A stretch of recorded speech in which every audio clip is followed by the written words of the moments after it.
Tina nació el 27 de abril de 1969 en el estado de Washington. Cuando era apenas una niña, sus padres se separaron. Poco tiempo después, se mudó con su madre a California, a un pequeño pueblo llamado Pinole. Allí, su madre volvió a casarse con un hombre llamado Steve, y pronto nació un nuevo miembro de la familia, su hermanito. Tina, con tan solo 6 años, asumió con entusiasmo la responsabilidad de ayudar en casa y cuidar al bebé. Era una niña madura para su edad. Desde muy pequeña, demostró una gran independencia y comenzó a hacer planes para su futuro. Ya en secundaria, pensaba en qué universidad quería asistir y, decidida, empezó a ahorrar para comprarse su propio auto. En 1984, con apenas 14 años, Tina comenzó el primer año de preparatoria. Pero desde el inicio, la escuela no fue el lugar ideal para ella. De carácter reservado y tranquila, se relacionaba solo con un pequeño grupo de amigas. Esa timidez la convirtió en blanco fácil para otras chicas, que comenzaron a burlarse de ella constantemente. La situación se volvió tan incómoda que Tina consideró cambiarse de escuela al finalizar el año. El 1 de abril fue un día especialmente difícil. Desde la mañana, todo parecía ir mal.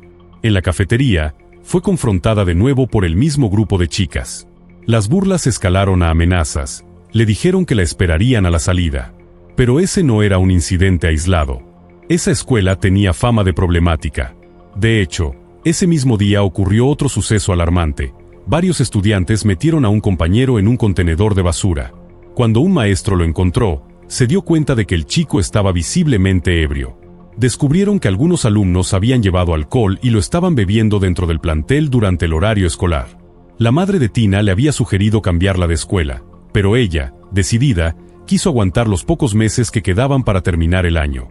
Además del acoso de sus compañeras, ese día Tina recibió un castigo por haber llegado tarde repetidamente. Antes solía ir y venir en el autobús escolar, pero había dejado de usarlo justamente porque las mismas chicas que la acosaban también viajaban en ese transporte. Desde entonces, su madre, que debía irse temprano a trabajar, era quien la llevaba, y eso provocaba sus constantes retrasos. A pesar de las razones, la castigaron igual. Pero Tina tomó una decisión. No se quedaría castigada. Saldría directo a casa. Aunque su casa no estaba muy lejos, el camino no era del todo sencillo. Primero debía caminar por una vereda que la llevaba a un paso subterráneo que cruzaba por debajo de una carretera. Después de cruzarlo, aún debía caminar varios cientos de metros más para llegar a su hogar. Tina salió de la escuela aproximadamente a las 2:50 de la tarde. Por ese sendero caminaban también otros estudiantes, pero poco a poco se fueron dispersando, hasta que ella quedó completamente sola. 20 minutos más tarde, un conductor pasaba sobre el puente que cruzaba el paso subterráneo. Desde su auto notó algo extraño cerca del sendero, una figura inmóvil tirada cerca de la entrada al túnel. Le pareció tan inusual que decidió dar la vuelta en la siguiente curva para observar con más detalle. Cuando volvió a pasar, confirmó lo que temía: era el cuerpo de una persona. Sin perder tiempo, fue en busca de un teléfono público para llamar a la policía. En el camino, se cruzó con una patrulla y alertó a los oficiales sobre lo que había visto. Casi al mismo tiempo, la comisaría recibió otra llamada. Esta vez, eran unos estudiantes que también habían encontrado el cuerpo al caminar por la misma vereda. Los agentes llegaron al lugar rápidamente y lo que encontraron fue desgarrador: el cuerpo de una joven, sin vida, con señales claras de múltiples heridas punzocortantes. La escena era brutal. No tardaron en identificarla. Cerca del cuerpo, colgando de un árbol, encontraron su mochila. Era Tina. El área fue acordonada de inmediato. Comenzaron a buscar cualquier indicio que pudiera explicar lo que había sucedido. Recogieron colillas de cigarro y otros objetos dispersos, pero nada parecía tener relación directa con el crimen. Tampoco había señales del arma homicida. Cuando notificaron a la madre de Tina, ella confirmó algo más que desconcertó a los investigadores: no faltaba nada entre sus pertenencias. No había sido un robo. Las esperanzas ahora recaían sobre el trabajo de los forenses. Pero sus hallazgos no ofrecieron mayor consuelo. El reporte fue aterrador. Tina había recibido 44 puñaladas, aparentemente con un cuchillo de cocina. Sin embargo, no había señales de abuso sexual. La brutalidad del ataque hablaba de una furia incontrolable y de un asesino que aún andaba suelto. Este detalle descartaba a otro posible móvil. Al final, los detectives comenzaron a inclinarse por una hipótesis escalofriante: El crimen probablemente había sido cometido por alguien que conocía a Tina y que sentía por ella un profundo desprecio. Su madre les habló del constante acoso escolar que sufría a manos de un grupo de chicas. Los agentes comenzaron a investigar una por una, pero pronto comprobaron que ese mismo día, todas esas alumnas también habían recibido un castigo por mal comportamiento y se habían quedado después de clases, algo que fue corroborado por el testimonio de uno de los maestros. Sin embargo, no pasó mucho tiempo antes de que surgiera otra pista. Un estudiante de grados superiores se acercó a los agentes para contarles algo que había visto ese mismo día. Mientras conducía por la carretera cercana al paso subterráneo, vio a su compañero Jeff corriendo justo hacia el túnel. El nombre de Jeff llamó de inmediato la atención de los investigadores. Tenía fama de ser un estudiante conflictivo, uno de los más agresivos de toda la escuela. Se burlaba de otros alumnos, los intimidaba, y varias chicas incluso lo habían acusado de tocamientos indebidos. Pero lo que realmente encendió las alarmas fue un detalle inquietante. Jeff solía llevar consigo un cuchillo, todo el tiempo. Los detectives decidieron ir a interrogarlo. Apenas lo vieron, notaron algo: tenía un corte reciente en uno de los dedos. Jeff explicó que se lo había hecho mientras cortaba pizza en su trabajo. Pero después, cambió su versión. Dijo que se había herido mientras intentaba abrir una tapa de ventilación. Las contradicciones, junto con su historial violento, fueron suficientes para que las autoridades obtuvieran una orden de cateo. Al registrar su casa, encontraron 2 cuchillos de caza. Ambos fueron enviados de inmediato al laboratorio forense, pero los peritos no lograron encontrar restos de sangre en ninguno de los cuchillos. Y aunque Jeff negó tener cualquier participación en el asesinato, lo cierto era que la policía no tenía pruebas concretas para arrestarlo. Y ese era el problema: no había evidencia. En la escena del crimen no apareció absolutamente nada que perteneciera al asesino. No había huellas dactilares. No había rastros biológicos. Nada que permitiera extraer una muestra de ADN. Con el paso del tiempo, Jeff permaneció en la lista de sospechosos, pero el caso comenzó a enfriarse. A pesar de recibir una avalancha de pistas, todas llevaban a callejones sin salida. Algunos estudiantes aseguraban saber quién era el asesino. Incluso hubo quienes llegaron a confesar el crimen, solo para después retractarse y decir que era una broma de mal gusto. Mientras los investigadores seguían sin una línea clara, decidieron cambiar el enfoque y mirar más de cerca al padrastro de Tina. Descubrieron que recientemente se había separado de la madre de Tina. Al parecer, el hombre había caído en el alcohol y se había vuelto agresivo. Familiares y amigos contaron que en varias ocasiones había golpeado a la madre de Tina, pero ella negó rotundamente esos señalamientos. Aún así, los conflictos entre ellos eran conocidos. Unos días antes del asesinato, él había ido a la casa intentando reconciliarse. Discutieron. Tina intervino y le gritó que dejara en paz a su madre. Cuando fue interrogado, el hombre dijo que estaba trabajando a la hora del crimen. Sus compañeros lo confirmaron. Pero entonces surgió un dato muy extraño. Después de enterarse del asesinato de Tina, el hombre subió a un autobús conducido por un conocido. Durante el trayecto, le entregó al chofer un cuchillo y le pidió que se lo guardara por un tiempo. El gesto llamó la atención de inmediato. El hombre explicó que, al saber lo que le había ocurrido a Tina, le pareció inadecuado presentarse en la casa con un cuchillo, que simplemente no quería incomodar a la madre. Los detectives lo investigaron a fondo, pero su coartada era sólida. Al no poder vincularlo directamente al crimen, fue descartado como sospechoso. 5 días pasaron sin avances, hasta que un nuevo caso sacudió a la comunidad. Una joven de un poblado cercano, Felton, a unos 8 kilómetros de Pinole, fue atacada mientras cruzaba un paso subterráneo. Un hombre desconocido la interceptó, le exigió que hiciera todo lo que él dijera y la amenazó con matarla. Pero la joven logró escapar.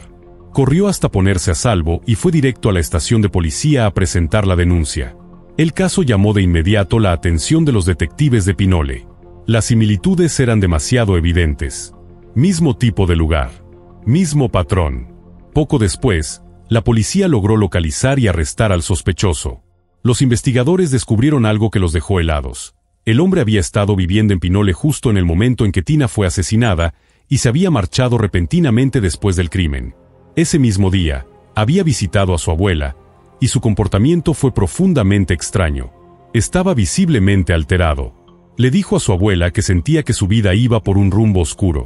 Poco tiempo después, Walter fue arrestado por otro ataque, esta vez en una ciudad distinta. La policía consiguió una orden para registrar su domicilio, y ahí encontraron 2 cuchillos manchados de sangre. De inmediato, las armas fueron enviadas al laboratorio forense.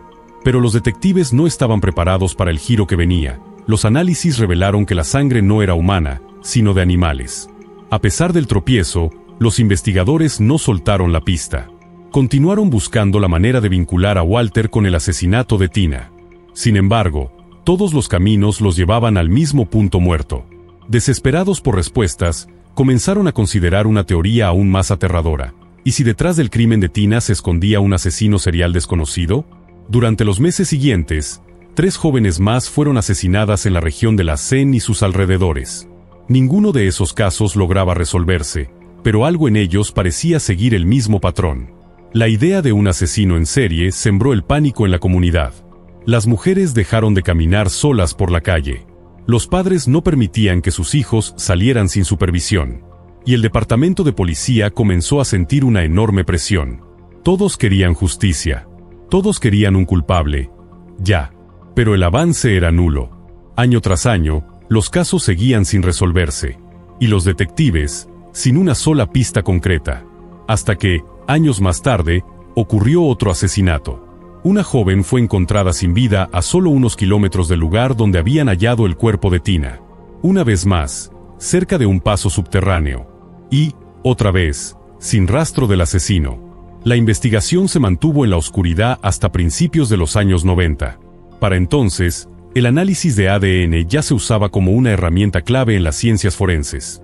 Los detectives retomaron el caso de Tina, convencidos de que aún era posible identificar al responsable. Reexaminaron las pruebas, y entonces, lo imposible ocurrió. Obtuvieron una coincidencia genética con un hombre de 30 años llamado Michael Ayers, quien ya estaba cumpliendo condena por el asesinato de una mujer de 26 años. Inmediatamente, Michael se convirtió en el principal sospechoso del caso de Tina, y también de otras 3 víctimas cuyas muertes aún estaban sin resolver. Cuando la policía le mostró una fotografía de Ayers a la madre de Tina, ella sintió un escalofrío. Afirmó que lo había visto años atrás en una carne asada familiar. Incluso recordó que tenía algunas fotos guardadas de ese día. Pero cuando las encontró, la verdad salió a la luz. El hombre que aparecía en esas imágenes era muy parecido a Michael, pero no era él.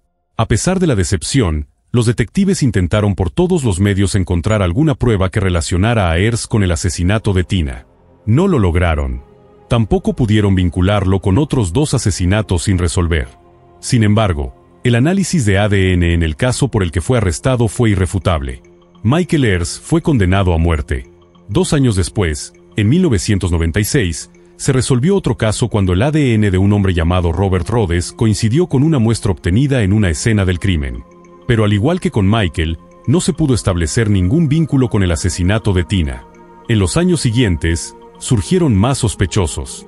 Cada uno con sus propias historias. Cada uno con razones para ser investigado. Pero todos, sin excepción, negaron su participación. Y el caso seguía sin moverse. Todo permaneció en silencio, hasta el año 2007. Ese año, la detective Diana Savage, embarazada y temporalmente apartada del trabajo de campo, decidió usar su tiempo para revisar archivos de casos sin resolver. Fue entonces cuando se topó con la carpeta del asesinato de Tina. A medida que revisaba cada informe, cada fotografía, cada evidencia, llegaba a una conclusión devastadora. No había una sola prueba física que llevara al asesino. Nada. Pero hubo un detalle que captó su atención. Algo que nadie había cuestionado antes: la mochila de Tina. Había sido encontrada colgando de un árbol, cerca del lugar del crimen. Savage no creía que una niña, en medio de un ataque brutal, hubiera tenido la fuerza o la intención de colocarla allí. Si estaba ahí, fue porque el asesino la puso. Y entonces, surgió una idea. Para 2007, la tecnología forense había avanzado enormemente. Savage decidió jugar su última carta: enviar la mochila al laboratorio para analizarla. Tenía una teoría. Cuando un asesino ataca con un cuchillo en repetidas ocasiones, no es raro que se lastime a sí mismo, especialmente si la agresión es feroz. Y Tina había recibido 44 puñaladas. Era muy posible que el atacante se hubiera cortado, y que su sangre hubiera quedado en la mochila al colgarla. El problema era que en su ciudad no contaban con la tecnología adecuada para detectar rastros tan pequeños y antiguos. Por eso, La mochila fue enviada a un laboratorio del FBI. Allí, esperó su turno durante años. Hasta marzo de 2011. Ese mes, el teléfono de la detective Savage sonó. Era el Laboratorio Federal. Y lo que tenían que decir cambiaría el rumbo del caso. En la mochila, los expertos del FBI lograron detectar diminutos rastros de sangre. Y no solo eso, extrajeron un perfil genético completo. En cuanto este perfil fue cargado en la base de datos nacional, hubo una coincidencia inmediata. El ADN pertenecía a Stephen Carlson. Cuando la detective Diana Savage escuchó ese nombre, quedó atónita. Ella tenía en mente a otros 2 sospechosos como los más probables. Sin embargo, Carlson no le era un completo desconocido. Su nombre aparecía entre los documentos del caso original. Stephen Carlson había sido compañero de escuela de Tina. En el momento del asesinato, él tenía 16 años. Y sí, ya lo habíamos escuchado en esta historia. Era el mismo joven que aquel día fue arrojado a un contenedor de basura por sus compañeros. También era el estudiante que, más tarde, señaló a Jeff, el agresivo adolescente con el cuchillo, como posible sospechoso ante la policía. Pero eso no era todo. Durante la investigación inicial, los detectives ya habían considerado que Carlson podría estar relacionado con el asesinato, pero no encontraron ninguna prueba que lo vinculara directamente.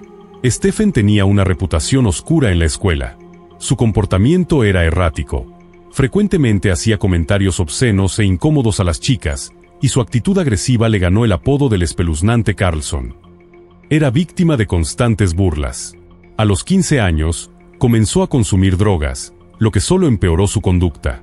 Pasó varias veces por correccionales juveniles por distintos delitos. En aquellos años, varios conocidos suyos se acercaron a la policía. Dijeron que Stephen les había confesado que él fue quien mató a Tina. Pero cuando lo confrontaban, él lo negaba todo. Aseguraba que solo estaba bromeando. Tiempo después, fue encarcelado como adulto por intento de abuso sexual. Cumplió una condena de 2 años. Al salir, volvió al consumo de drogas y además, no se registró como agresor sexual, lo que le trajo nuevos arrestos. A finales de 2010, Carlson era una persona sin hogar. Fue detenido por posesión de sustancias prohibidas. En ese momento, le tomaron por primera vez una muestra de ADN, que fue incluida en la base de datos nacional. Ese pequeño paso fue clave. Apenas 6 meses después, el FBI logró procesar la mochila de Tina, y ahí estaba, su sangre mezclada con la del asesino. Su ADN lo delataba. Para entonces, Stephen ya estaba preso, y los detectives fueron a entrevistarlo. Cuando mencionaron el nombre de Tina, su reacción fue extraña. Nervioso. Pero no confesó. Con todo, ya no hacía falta. El análisis genético era concluyente. Lo acusaron formalmente del asesinato. El abogado defensor de Carlson intentó que el caso fuera juzgado en un tribunal para menores, alegando que Stephen era menor de edad al momento del crimen. Pero esa petición fue rechazada. El juicio se extendió por 3 años. Durante todo ese tiempo, Carlson permaneció tras las rejas. Lamentablemente, el día que debía iniciar el juicio, la madre de Tina falleció repentinamente de un infarto. Nunca pudo ver cómo el asesino de su hija enfrentaba la justicia.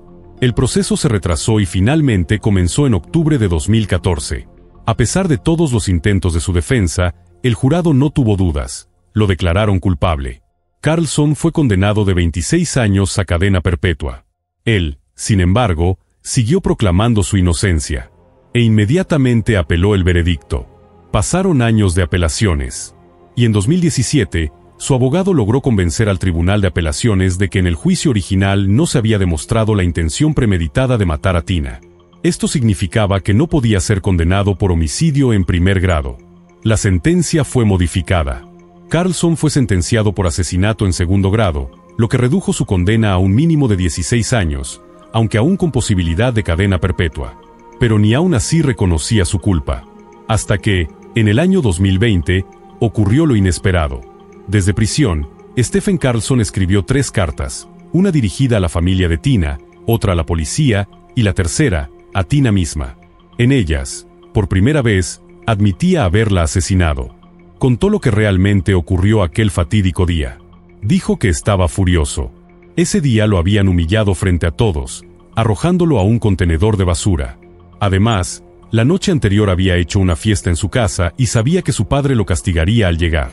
Estaba frustrado, ebrio, descontrolado.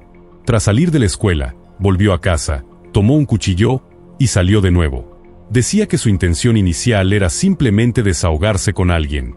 Pero cuando cruzó el paso subterráneo, al salir del paso subterráneo, Stephen vio a Tina, y sin pensarlo, se lanzó sobre ella. En su carta, confesó que no recordaba con claridad el momento del ataque.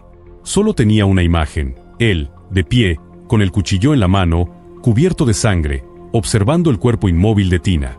En el mensaje que envió a la familia de la víctima y a la propia Tina, escribió unas disculpas.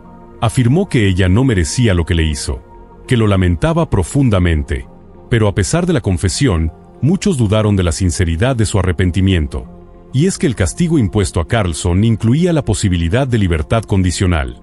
Para obtenerla, debía convencer a una comisión especial de que sentía un genuino remordimiento y que ya no representaba un peligro para la sociedad.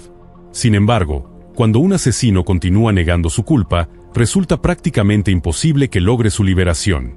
Y eso, según algunos, pudo haber sido el verdadero motivo de esas cartas, un intento desesperado por salir antes de prisión. Pero ni así lo consiguió. Aún con su confesión, la comisión negó su solicitud de libertad anticipada. Y hasta el día de hoy, Stephen Carlson permanece tras las rejas. ¿Saldrá algún día? Solo el tiempo, y las decisiones futuras de la Junta, lo dirán. Después de su arresto, muchos exalumnos de la preparatoria en la que estudiaron el ITINA rompieron el silencio. Dijeron que, en aquel entonces, todos, o casi todos, sospechaban de Carlson. Que lo veían como alguien extraño, capaz de algo así. Que sentían miedo. Esas sospechas, lejos de ayudar a resolver el caso, aislaron aún más a Carlson.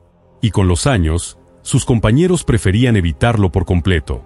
Pero ninguna de esas intuiciones sirvió de algo en su momento. Lo que finalmente resolvió el caso no fue un testimonio ni una confesión inmediata. Fue la ciencia, el análisis de ADN. Y también, la perseverancia de una detective embarazada que se negó a dejar que el asesinato de una niña quedara en el olvido. Cabe recordar que, antes del año 2010, el ADN de Stephen Carlson no estaba en ninguna base de datos. Incluso si la sangre en la mochila se hubiera identificado antes, probablemente no habría llevado a nada. Solo el hecho de que Carlson fuera arrestado con drogas y se le tomara una muestra genética, fue lo que lo colocó, por fin, bajo el foco de la justicia. Gracias por acompañarnos en esta historia.